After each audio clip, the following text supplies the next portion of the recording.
Probability counting outcomes. In this video, let's see how to find all the possible outcomes of an event.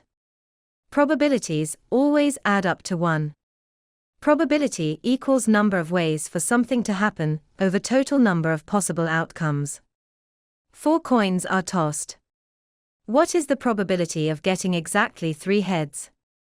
Step 1. Find the total number of possible outcomes.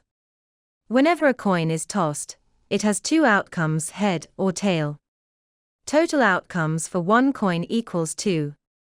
Total outcomes for 4 coins is 2 to the power of 4, which equals 16. Step 2. Count favorable outcomes, exactly 3 heads.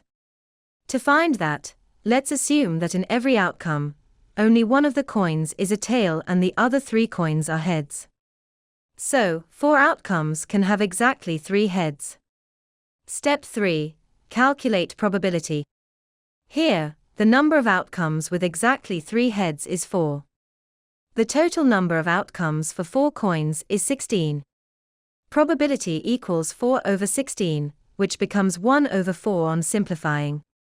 So, when 4 coins are tossed, the probability of getting exactly 3 heads is 1 over 4.